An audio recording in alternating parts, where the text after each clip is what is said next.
ભરેલા ખજૂરના ભજીયા બનાવ્યા છે, નવી ટ્રાય કરી છે અને ભજીયા ખાવામાં એકદમ સરસ બને છે. કાઠિયાવાડી સ્ટાઇલમાં ભરેલા ખજૂરના ભજીયાની રેસીપી તમારી સાથે શેર કરી. ખજૂર લીધો છે, વરિયાળી, તલ, આદુ, લાલ મરચું પાવડર, ધાણા જીરું પાવડર, આમસૂરણ પાવડર, બાલાજીનું 10 રૂપિયા સવાણું અને ગરમ મસાલો. ખજૂરને આપણે કટિંગ કરી નાખવાનો છે, ઝીણો ઝીણો આવો કટિંગ કરી અને પછી બધે આ સવાણાનો ભૂક્કો, તલ, વરિયાળી નાખી અને સેજ ખજૂર આંબલીની ચટણી નાખી દેવાની. એનાથી આપણે આનો મસાલો બનાવવાનો છે, એ તમને આગળ વિડીયોમાં જોવા મળશે. તો પહેલાં આ ખજૂરને આપણે ધીમે ધીમે કરી અને કટિંગ કરી નાખીએ. આપણે 300 ગ્રામ જેવો ખજૂર લીધો છે. આપણે 500 ગ્રામ જેવા ભજીયા બનાવવાના છે ખજૂરના. તો આવી રીતના કટિંગ કરી નાખવાનું. આપણો ખજૂર બધો કટિંગ કરી નાખ્યો છે ઝીણો ઝીણો, બને એટલો ઝીણો ઝીણો બારીક ખજૂર કટિંગ કરવાનો. હવે આ સવાણાનું નમકીનનું પેકેટ 10 રૂપિયાવાળું લીધું છે, એને આપણે તોડી અને મિક્સરમાં ભૂકો કરી નાખીએ. મિક્સરના નાના જારમાં ભૂકો કરી નાખવાનો.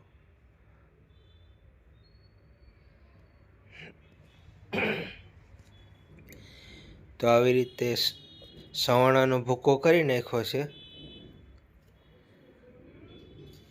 હવે આપણે જે ખજૂર કટિંગ કર્યો તો એમાં નાખી દેવાનો સવાણાનો ભૂકો એક ડીશમાં લઈને, અને ધીમે ધીમે બધા મસાલા નાખી દેવાના.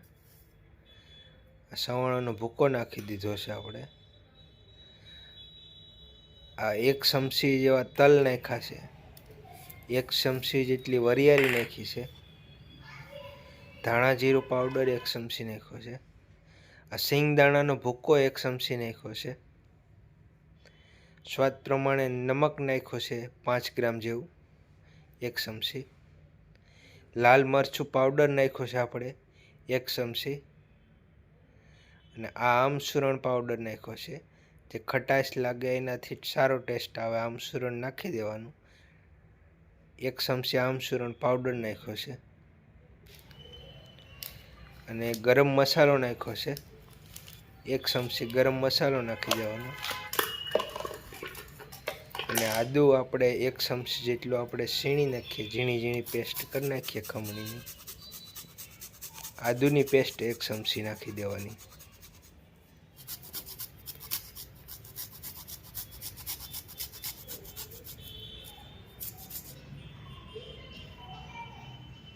આદુ ખમણાઈ ગયું છે. બધાને આપણે મિક્સ કરી દેવાનો બરાબર હાથે. ખજૂરને બધા મસાલા જે નાખ્યા છે એને હાથની મદદથી એકદમ સરસ મિક્સ કરી દેવાના. જે ખજૂરનો જે મસાલો બનાવવાનો છે એની જ ખૂબી છે, એટલે વિડીયોને સ્કીપ ન કરતા વિડીયોને જોજો તમે, અને આવી રીતે આ કમ્પ્લીટ બધા મસાલા નાખી અને ખજૂરના ભજીયા બનાવજો. ટ્રાય કરજો, સરસ બને છે. ન ખાધા હોય તો બનાવીને ટ્રાય કરજો, મસ્ત બને છે. અમે તો ઘણીવાર ખાઈ લીધા બનાવીને. આમ તો ખજૂર આંબલીની ચટણી હારે ખાતા હોય ભજીયા, પણ આપણે આજુ વખતે ખજૂરના જ ભજીયા બનાવી નાખ્યા છે, અને એકદમ મસ્ત આ બધા સવાણાનો ભૂક્કોનો મસાલો નાખ્યો, સરસ લાગે. આ ખજૂર આંબલીની ચટણી આપણે 2 ચમચી નાખી દઈએ, એનાથી સરસ ડિઝાઇનના આપણે શેપ પડી જાય અને મસાલો એકદમ પોસો થઈ જાય. અને આપણે નાની નાની જે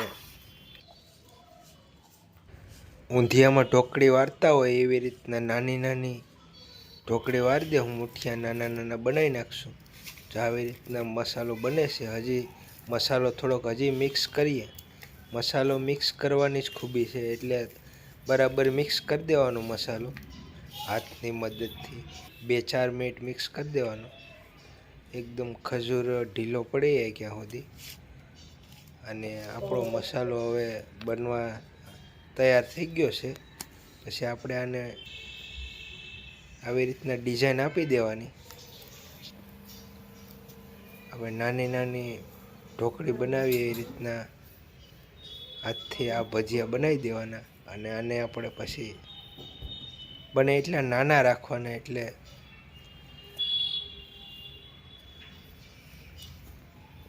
બેસણ આવે અને ડિઝાઇન ભજીયા નાના બને અને ખાવાની મજા આવે.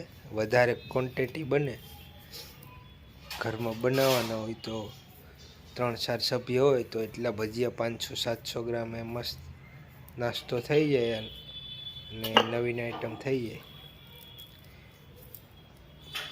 તો આવી રીતના આપણે બધાયનો શેપ આપી દઉં હાથથી.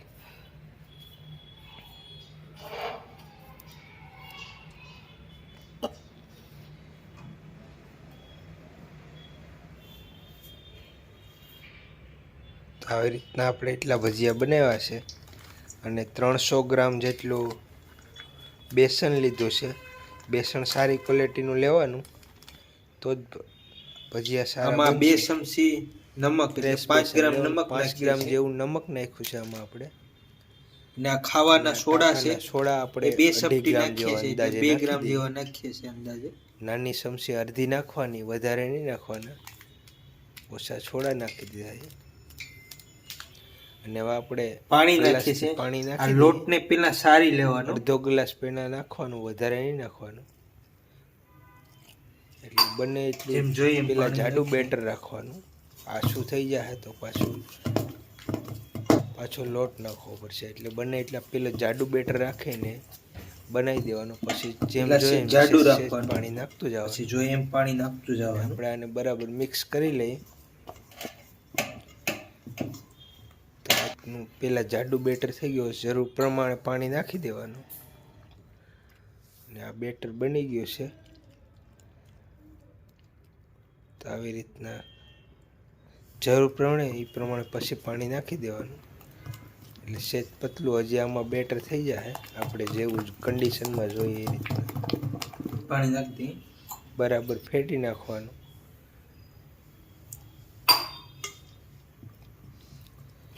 એટલી કન્ડિશનમાં પતલું બેટર આપણે ખજૂરના ભજીયા માટે જોઈએ છે એ બની ગયું છે. તેલ ગરમ થઈ ગયું છે. હવે આપણે ભજીયા ખજૂરના બનાવી નાખીએ. તેલ ગરમ થઈ ગયું છે, તો આપણું બેટર બંધાઈ ગયું છે. આપણે ખજૂરના ભજીયા તળી નાખીએ.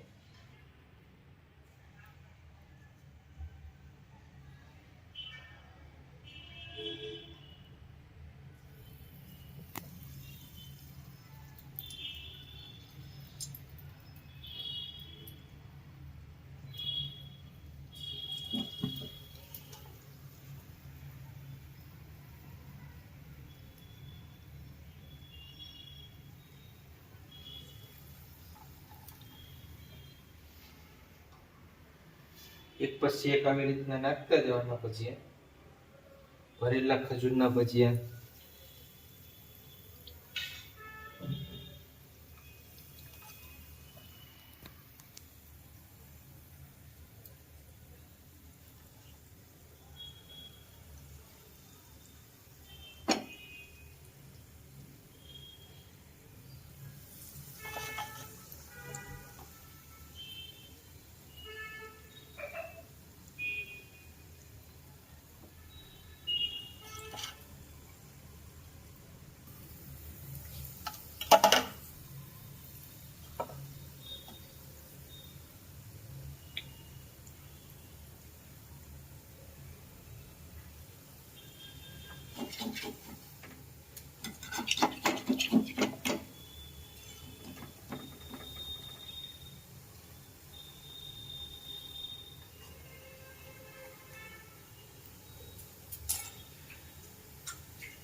ફૂલ ગેસ ઉપર પાકવા દેવાનું.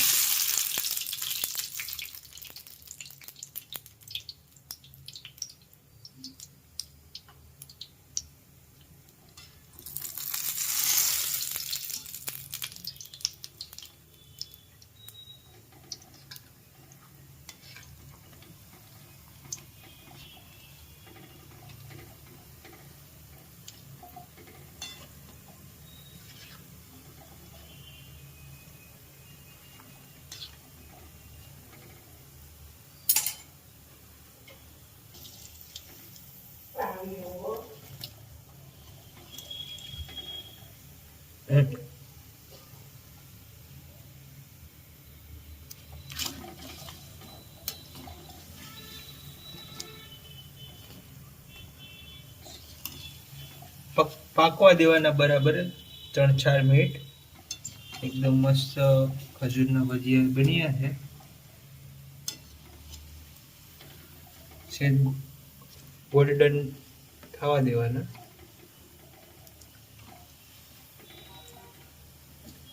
મસ્ત લાગે છે ભજીયા દેખાવમાં પણ.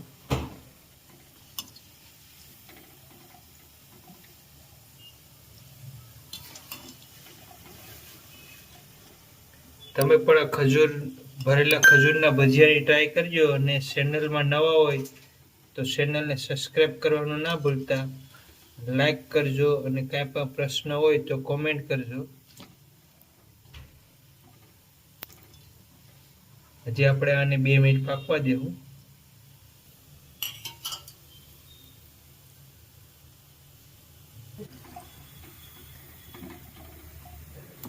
ગોલ્ડન થવા માંડ્યા છે. 3-4 મિનિટ થઈ છે.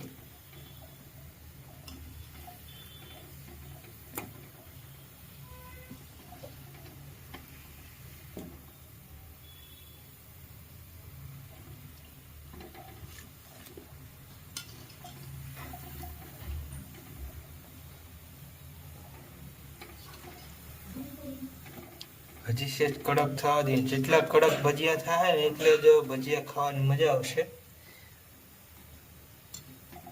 ફૂલ ગેસ ઉપર આપણે હજી 1 મિનિટ પાકવા દઈએ.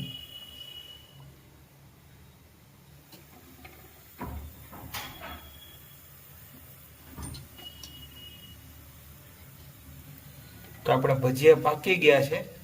એટલે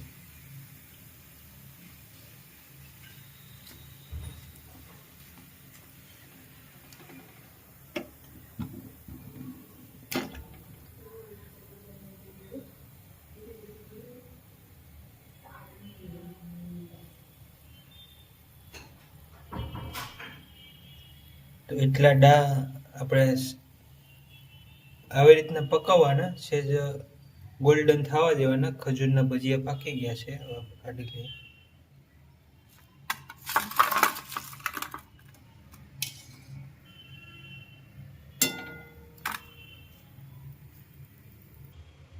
મરચાં તરી નાખીએ.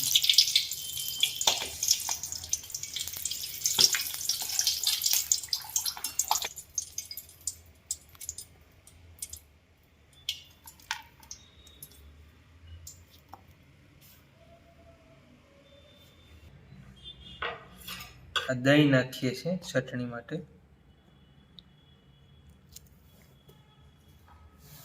એમાં સેજ નમક નાખી દેવાનું અને સેજ લાલ મરચું પાવડર.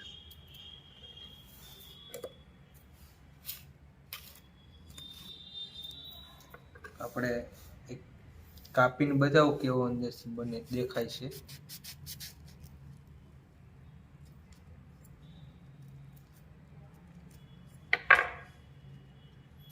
આવું મસ્ત થઈ જાય છે.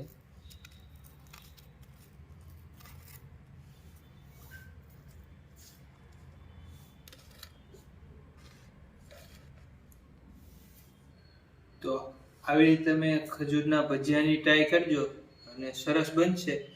અને રેસીપી સારી લાગી હોય તો વિડીયોને લાઈક કરજો અને ચેનલમાં નવા હોય તો ચેનલને સબસ્ક્રાઈબ કરજો. મળીશું અગલા વિડીયોમાં. Bye bye. જય માતાજી, જય શ્રી કૃષ્ણ. બાપા સીતા.